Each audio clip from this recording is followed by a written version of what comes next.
GK kids.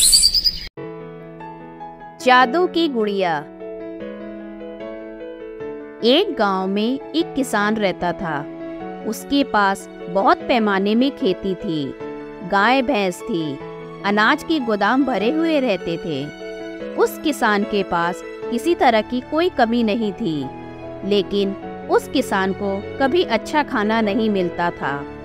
कभी उसको दूध रोटी खाने को नहीं मिलती थी।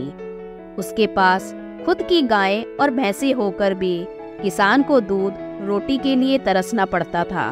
किसान की पत्नी खाने में बड़ी शौकीन थी और खाने के लिए वह हरदम भूखी रहती थी। किसान के खेत में जाते ही वह अच्छे अच्छे पकवान बना के खाती थी। कभी वह रोटी खाती, दूध पीती तो कभी श्रीखंड। लेकिन अपने पति के लिए वह हमेशा सादी रोटी और साथ में थोड़ा सा प्याज ही भेजती थी। किसान सोचता और मन ही मन में करता कि घर का दूध होकर भी मुझे दूध नहीं मिलता। आज पत्नी से इसके बारे में जरूर बात करूंगा। जब वह शाम को खेती से घर वापस आया तो उसने उसकी पत्नी से कहा कि कभी तो खाने में दूध भेजा करो। घर में दूध रखकर वह खराब हो जाता है। उस पर उसकी भार्या ने कहा, कौन सा दूध और कैसा, क्या, कुछ भी पूछिए मत। एक तो एक भैंस पहले से ही कम दूध देती है, उसमें ही घर में एक बिल्ली है तो वह आधा दूध पी जाती है। पत्नी की बातें सुन बेचारा किसान चुपचाप बैठा रहा और कुछ न बोला। एक दिन किसान खेत से जल्दी वापस घर आया। घर आते ही उसको रबड़ी की मीठी सुगंध आने लगी। किसान उसी जगह पर एकटक हो गया और सोचने लगा कि अब क्या करे। आज तो कोई त्योहार भी नहीं, तो फिर आज रबड़ी बनाने का कारण क्या हो सकता है? कुछ तो गड़बड़ जरूर है। ऐसा सोचकर किसान अपने घर में जाने लगा। रसोई घर में जाते ही किसान हक्का बक्का रह गया, क्योंकि उसकी बीवी ने रबड़ी एक बड़े मटके में भरकर रखी थी और वह रोटियां बनाने में मग्न थी। अपने पति किसान को आते देख पहले तो वह डर गई, लेकिन अगले पल में खुद को संभालते हुए बोली, अरे आप घर कैसे आए? किसान बोला, आज कुछ काम नहीं था, खेत में खुला बैठने से तो अच्छा है घर ही आराम करो तो घर आ गया। लेकिन मुझे एक बात बताओ, आज कोई त्योहार तो नहीं है, तो फिर तुमने मीठी रबड़ी और रोटियां किस लिए बनाई? किसान की बीवी बोली, आप हमेशा कहते हैं ना, कभी तो दूध लाओ, रोटी लाओ, इसीलिए आज सोचा कि आपके लिए मीठी रबड़ी और रोटियां बनाकर खेत में लेकर आ जाओ। लेकिन अच्छा हुआ आप आ गए। आइए मैं आपके लिए खाना परोस देती हूँ। उस दिन किसान ने पेट भरकर अच्छे अच्छे पकवान खाए, लेकिन उस दिन के बाद उसके मन में सभी बातें क्लियर हो गई कि पत्नी तो खाने के लिए कुछ भी कर सकती है, भले ही मुझे खाना ना मिले। खाना खाने के बाद किसान अपने खेत की तरफ जाने लगा। रास्ते में उसके दिमाग में विचारों का बवंडर घूमने लगा कि पत्नी को कैसे सबक सिखाया जाए। बहुत सोचने के बाद भी उसको इसका समाधान नहीं मिल पाया। उसी गांव में एक टूटी हुई झोपड़ी थी। उस झोपड़ी में एक बूढ़ी औरत रहती थी। सारा गांव उसे चुड़ैल कहता था। किसान बिना डरे झोपड़ी में चला गया और सभी कहानी उसने बुढ़िया के सामने सुना डाली। बुढ़िया हंसने लगी और बोली, तुम बिल्कुल ना घबराओ, मैं तुम्हें 4 डॉल्स जादू की गुड़िया देती हूँ। उन चारों डॉल्स को घर के चारों दिशाओं के कोने में रख दो, लेकिन हाँ, यह किसी को ना पता चले, इसका ध्यान रखना। फिर देखो क्या चमत्कार होता है। ऐसा कहकर बुढ़िया ने लकड़ी की गुड़िया जादू की गुड़िया दे दी। बुढ़िया के कहे अनुसार घर के चारों कोनों में पत्नी की नजर बचाकर जमीन के अंदर एक एक करके मिट्टी के अंदर जादू की गुड़िया दबा दी। सुबह सुबह किसान अपनी खेती की तरफ जाने लगा तो उसकी बीवी बोली, अजी सुनिए, आजकल खेत में चोरियां बहुत हो रही है, इसलिए खेत को खुला छोड़ के मत आया करिए। आप वहीं पे रहिए, मैं वहीं पर आपका खाना ले आऊंगी। किसान बेचारा क्या बोलता, उसने चुपचाप अपनी मुंडी हिला दी और हंसते हंसते अपनी खेती की तरफ चला गया। किसान को जाते देख किसान की पत्नी ने घर के दरवाजे बंद कर लिए और घर के रसोई घर में जाकर खाना बनाने लगी और उसके मन में आया कि गाजर का हलवा बनाकर खाएं।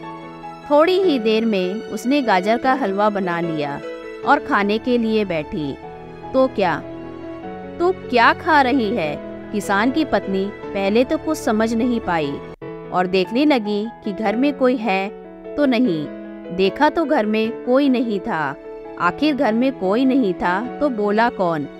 किसान की बीवी को लगा कोई तो दरवाजे के पास छुपा होगा, लेकिन जब उसने दरवाजा खोला और देखा तो वहाँ कोई नहीं था। उसने सोचा शायद यह मेरा भ्रम होगा और वह फिर से हलवा खाने लगी। तभी जादू की गुड़िया में से दूसरी गुड़िया बोली, इतना क्यों डर रही हो? अगर इतना डरती है तो छुप छुप कर क्यों खाती है? लेकिन इस बार किसान की पत्नी बहुत ही ज्यादा डर गई। घर में पक्का कोई छुप कर बैठा है, ऐसा उसको लगा और फिर उसने घर के सारे कोने कोने को देख लिया, लेकिन घर में कोई नहीं था। थोड़ी देर रुककर वह फिर से गाजर का हलवा खाने लगी। तभी जादू की गुड़िया में से तीसरी गुड़िया बोली, चुप चुप के खाने से इतना डरती हो तो क्यों चुप के खाती हो? अब वह बहुत ही डर गई। घर में भूत घुस गया है, इसमें कोई दोहराई नहीं है। ऐसा पूरा यकीन अब उसको हो गया। घर में भूत है, वह जल्दी से पति को खेत में जाकर बताओ। इसलिए वह जल्दी जल्दी खाने लगी। अरे धीरे खाओ, अगर तुम्हारे मुंह से चपचप खाने की आवाज आई तो समझ लेना कि तुम्हारा पूरा खेल ही खत्म हो जाएगा। चौथी गुड़िया के वह बोल सुन किसान की बीवी की आवाज भी बंद हो गई। जल्दी जल्दी उसने गाजर का हलवा एक डिब्बे में भरा और चल पड़ी खेती की तरफ किसान के पास।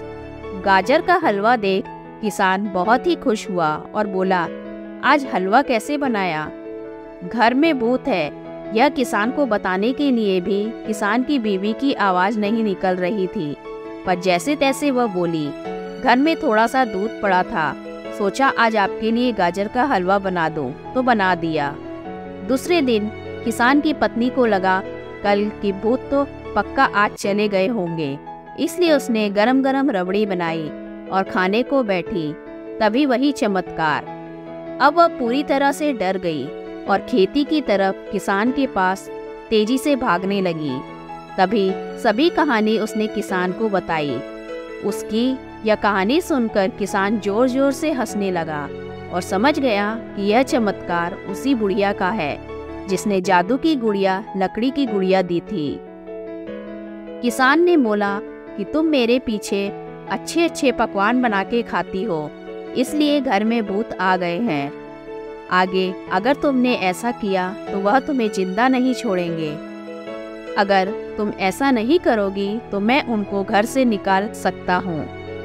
किसान की पत्नी ने अपने पति के पैर पकड़ लिए और रोते रोते बोली, आज से आपके बाद कभी अच्छे अच्छे पकवान बना के नहीं खाऊंगी। जो भी बनाऊंगी आपको खिलाकर ही जो बचेगा वह खा लूंगी।